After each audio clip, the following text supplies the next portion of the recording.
Hi everyone, it's April again, and I wanted to talk today about when you're first diagnosed with breast cancer and how do you process it yourself because that's hard enough.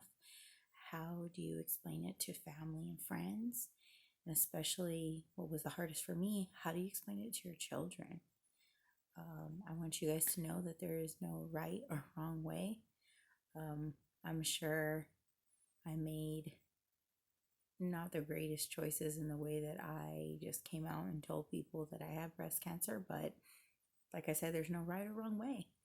It's however you feel comfortable telling people. If you don't feel comfortable telling people, that's completely fine too. But just know for me, I knew I had to be vocal and really be really open about what was going on with me because um, I come from a big family history of cancer.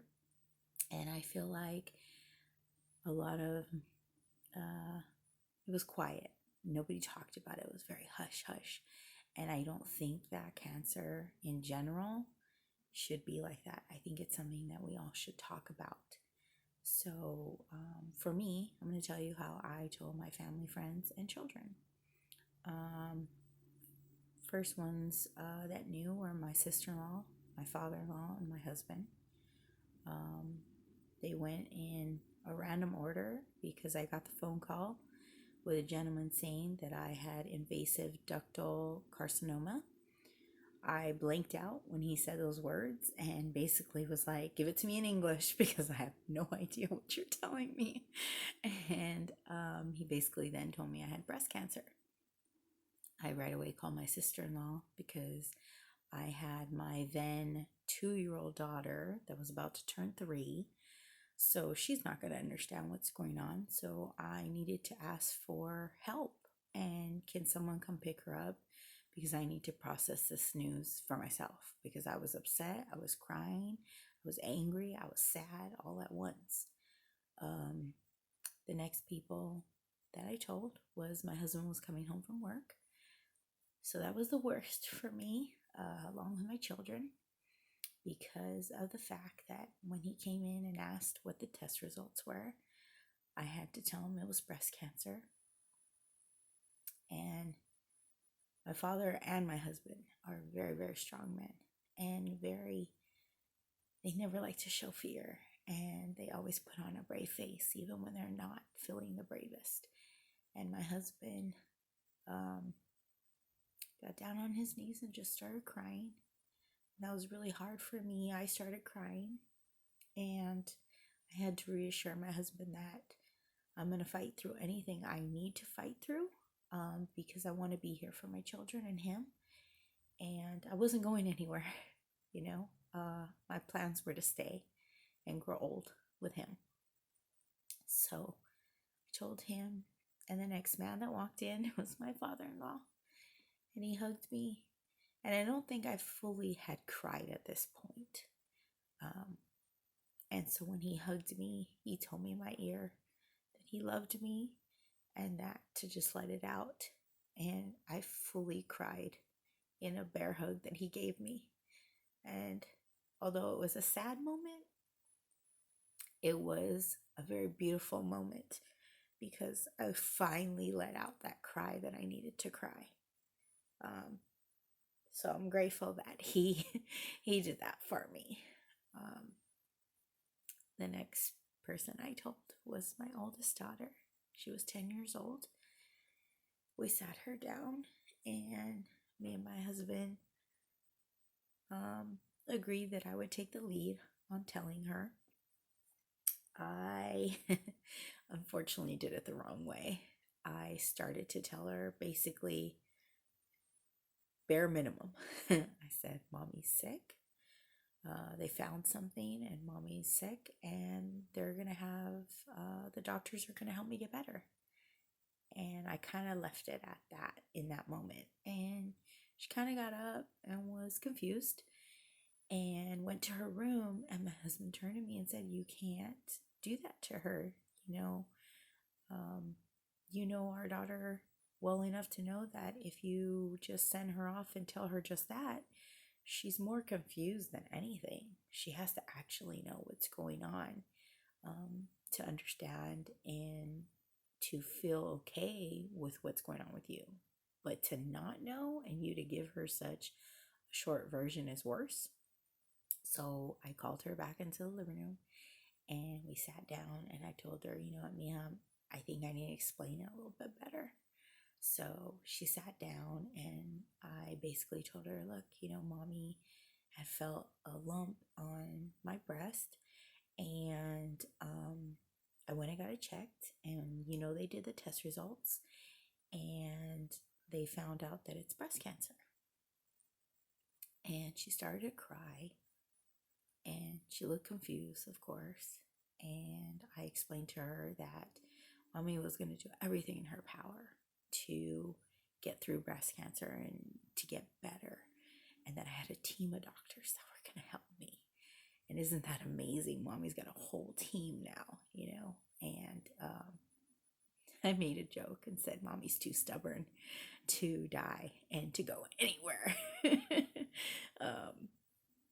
And I basically told her that, I was going to let her in on everything, that I would explain everything instead of not explaining it, because for her, I know she'd rather know than not know.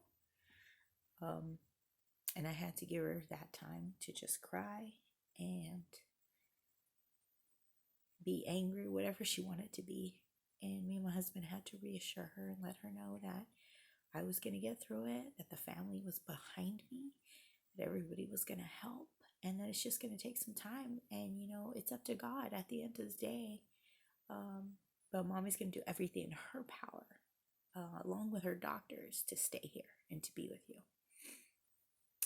So just know there's no right or wrong way. Obviously, I started off kind of rough, and then I had to re-explain it to my daughter. I think adults were easier to tell.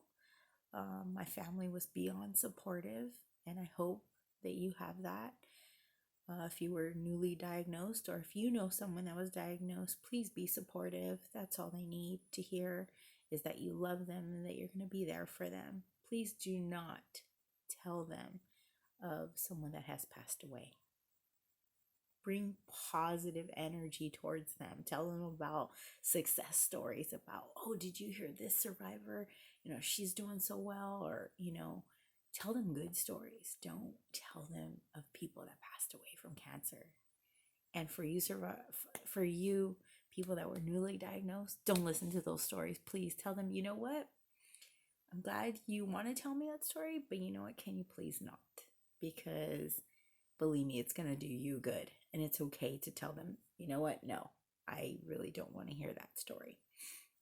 I had to learn to be respectful saying to someone, no, I don't want to hear that. I'm trying to keep my mind positive, because I feel like going through breast cancer or any cancer in general, you have to have a positive mind. Your mind is your biggest weapon against cancer. If you can go through it positive and laugh at it, you're going to do so much better. My grandfather that passed away from cancer himself, and he went through 2 different periods in his life when he had it. He actually was the one to tell me during his treatment that however your attitude is towards your treatment or cancer, that's what your outcome's going to be. So you can either look at it in a positive light and get through it, and you're going to come out through the other side of that tunnel good, or you're going to look at it about, oh, woe me, and I'm so sad, and you're going to drown in it and be negative, and that's what your outcome is going to be. It's going to be all negative. So for me, I made a conscious choice to be positive about it and to laugh about it. So I hope you will as well. And for me, after I told my family and I had all the love and support by them, then I had to tell people at work.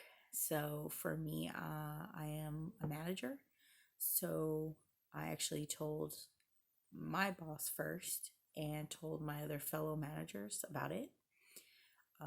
When that circle knew about it, they actually brought it up at work and let the crew that I work with know ahead of time. So by the time I got back to work, people knew. So the weird and funny part was when I got back, I think people didn't know how to talk to me about it. I got back after some testing and they didn't know how to approach me or what to say, or you could tell they wanted to cry and they'd walk away from me. And I remember I had to crack a few jokes and be like, I'm still here now, just to break the ice, I guess you'd say. Some coworkers didn't know anything at all. So when I had to explain it to those coworkers, it was really difficult because I didn't want to cry. I didn't want to cry at work. So for me, I did one-on-one. If they didn't know, I would try to talk to them one-on-one. And the same thing, like I told my family and my children, I'm strong, I'm too stubborn, and I'm going to get through whatever I need to get through to get back here and to be, enjoying work with you guys. And I had to really believe it in my heart, not only just telling them, but believe it in your heart that, yeah, I'm going to go through whatever I need to go through and I'm going to get back to work and to some type of normalcy of life. This is not going to be the end of my story or my journey. So I hope that you'll do the same. I hope that you'll look at it in a positive way. And I hope that you can have as much support as I did. So I hope that you'll subscribe to my channel and I'll keep going over topics that I went through. Hope I don't talk a lot. Bye.